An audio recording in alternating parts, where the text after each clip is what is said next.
What's up, everybody? I'm Jessekazam. Welcome back to another Escape from Tarkov video. This is another one of our lessons from Beyond the Grave, where we take a look at a clip from my stream where I died and we figure out what information we can pull from that to be better in those engagements next time. This video is all about how to counter that super aggressive, super fast-paced movement from your enemy that a lot of times really experienced Tarkov players will use against you, and it's really hard to counter. I stream Escape from Tarkov on Twitch, and I'd love to have you stop by and say hey. All my links will be down below. And if you like the video, think about dropping a like or subscribing for more content like this. Subscribing really helps me out as a creator, so thank you so much to those that do that. But with all that out of the way, let's go ahead and dive right in. So as always, what we'll do is we'll kind of watch the clip in its entirety, then we'll go back and kind of break down what we can pull from this. The setup here is I'm playing Shoreline, I'm solo, I've just killed a guy and then went into a room to kind of heal up and reload and stuff like that. And then while I was in here, I heard a guy coming and I was waiting for an opportunity to kind of jump out of this room and catch him off guard. And then I heard another guy on my left. So at this point, you actually see me kind of smiling at the beginning of the clip. I know that I'm pinched. I'm in a room in Shoreline where I can't jump off the balcony. So I am completely pinched right here, and I'm like processing through how I'm going to engage this and who I'm going to engage first. So let's go ahead and watch the clip.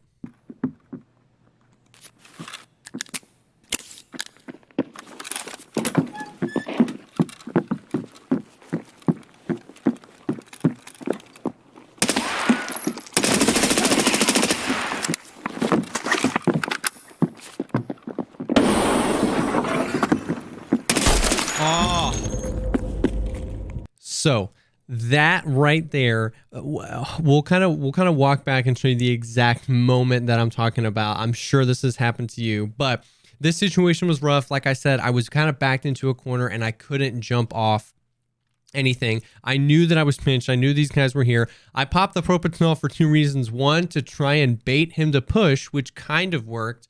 And two, just to get a painkiller. I knew that I didn't have time to like pop off like a golden star or a Vaseline. There would be no time for that. So I popped the quick propitol to get a painkiller and to try and get him to push, which did. He opened the door. He didn't. I'm not trying to pre-fire because I've got a VSS with 30 round mags. 30 rounds goes really fast, especially with a gun that shoots this fast.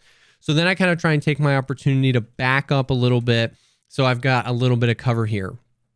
And this right here is exactly what we're talking about. That movement right there. You've probably been on the receiving end of this, where a super geared player sprints across the doorway as fast as possible while they free look into the door so that they can figure out where you are, and then they immediately re-peek and try to shoot you.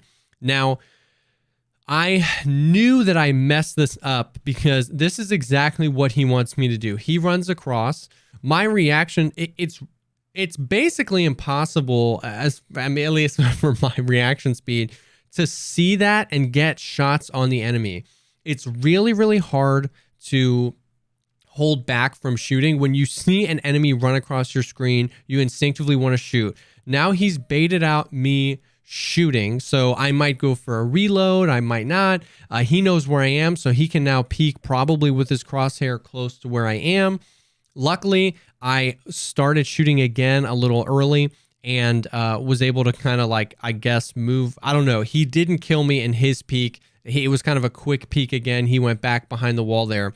Now I'm forced to reload because I have these 30 rounders. Luckily, I don't know how that nade didn't kill me.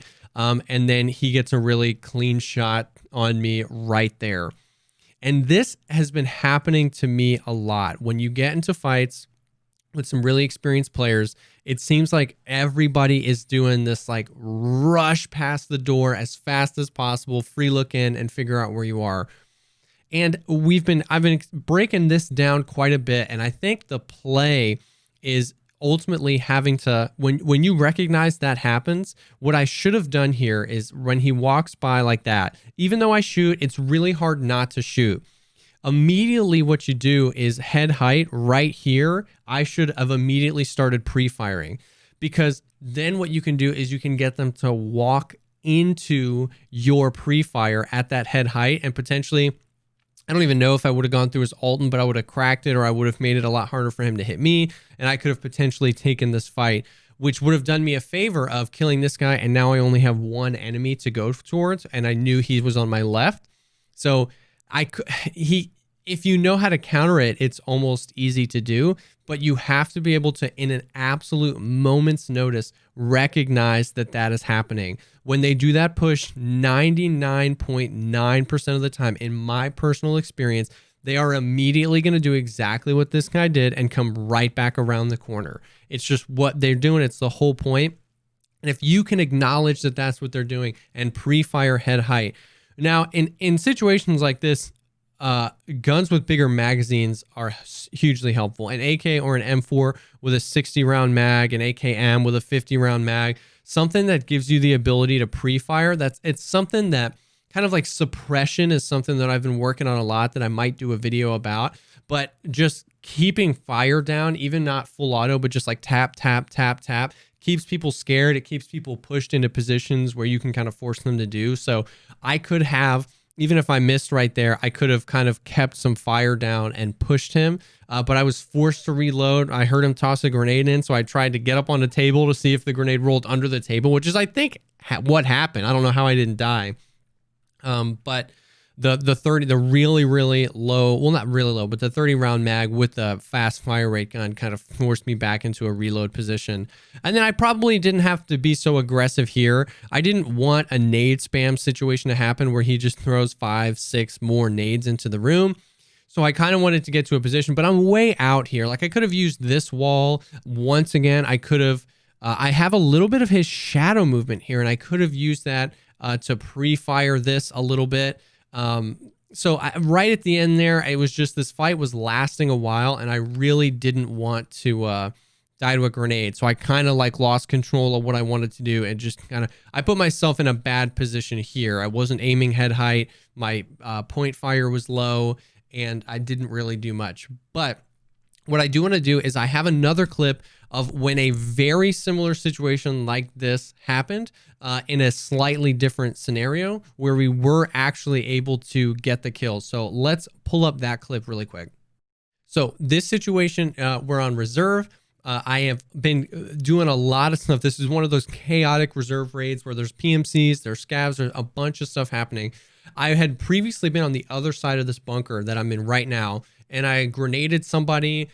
There's another guy dead here. I'm not sure if I grenaded him as well, or if that guy that I killed this guy. I knew that the guy I killed had teammates, which is why I didn't come at this angle from the other side of the warehouse where I originally was. I made a big flank. I was playing this slow. I was trying to make sure that all the enemies were killed before I went to go loot. And as I was doing that, I hear this guy who appears to be either camping his friend's body or grabbing his loot to ditch it. So I'm kind of moving up on this guy. I can hear him, and a very similar situation happens. In this situation, it's not a doorway he can run across, but the same thing that we talked about earlier where they run across really quickly and then go back for a peek happens all the time with really quick corner peeks. So we're going to watch this clip, and then we'll kind of go back and talk about how it's almost the same situation. So let's go ahead and watch this clip.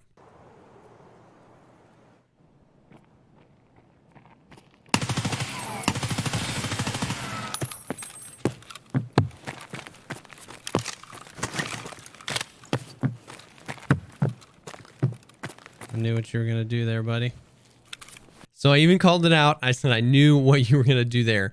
So like we said, in the shoreline clip, he just runs across the door, which happens all the time. But this, basically, it's the same thing with these super geared, experienced players where they do just a super quick peek around the corner. It's the same principle as running across the door. They have no intention. He has no intention of actually shooting me. He probably heard me walking up. He knew I was there. He has no intention of shooting me with this peek, just like when those guys sprint past the door with the free look. They have no intention of shooting you or killing you. They're trying to gather information. They're trying to figure out exactly where you are so that they can raise their gun to where they think you are and pre-fire around the corner or get around the corner and snap to you as quickly as possible. And in this situation, I was able to identify that that's what he was doing as soon as he peeked that angle. And I, just like we said before, the reaction speed, it's really hard not to see somebody and shoot. So I did shoot. I did react super poorly. Once again, like you can tell, he's completely behind the corner by the time it gets through my brain and I start shooting. But before he makes his peek again, I realize what he's doing and I start pre-firing the corner. And if we actually slow this down a little bit, you can see that that first, as he walks by my spray, that's the shot that killed him. Even though I did end up tracking by him, he starts falling down before my mouse catches back up with him. So immediately as he peeks in that corner, with all the information that he thought he had, he walked right across my full auto spray at his head level, and he just walked into a shot that killed him. So this is kind of that counter. It's really hard to, in the moment, really quickly acknowledge that that's what's happening. But if you can kind of work this into that mind frame, if you can work this into your thought process when you see somebody, especially a super geared dude that you feel like is really experienced with the game, do a really quick corner peek or do the sprint across the door, they're trying to get information, they are going to almost every single time immediately re-peek it. They're trying to bait out shots from you to potentially go for a reload, and they're trying to figure out where you are so they can kill you faster than you can kill them. And if you hold head height and pre-fire that corner, you will most likely do this exact thing, and they'll walk right in front of you, and you get to kill them. Now, it's a timing issue, right? If you pre-fire way too early, they're just not going to peek the corner. So you kind of almost have to give them enough time for them to think that their play is going to work. You pre-fire the corner and you can hit them. So this was just something that I knew that recently I had both sides of the story. I knew with that VSS and the shoreline clip, at the end of that clip, I said I knew what he was going to do there. I reacted poorly. I didn't pre-fire the corner I should have. And I knew that this clip I had did it. I kind of nailed it. So I wanted to be able to show kind of both sides of that coin. It's a good play. You know what I mean? I understand why those people do it, but it is counterable. For a long time, I just died to people doing this. So it's been cool to kind of figure out a way to counter that. So I hope this helps. I hope if you've died this way multiple times, I hope that this helped. It's definitely something that takes time to work into your mindset, to work into your thought process, into your flow. But hopefully this will help you counter some of that ultra aggression in Escape from Tarkov. Thank you so much, as always, for taking the time to check out this video. If I missed anything, or if there's any other strategies that you like to do in situations like this, please drop them in the comments down below. If you liked the video, think about dropping it a like or subscribing for more content like this. I'm always trying to create content to help shorten the learning curve of Tarkov and get you in your raids having fun as soon as possible. Like we said before, I stream Escape from Tarkov on Twitch. All my links will be down below. We also have a really awesome Discord community that gets bigger and bigger every day. That link is down below as well. Thank you so much again for stopping by, and I will definitely see y'all on the next one.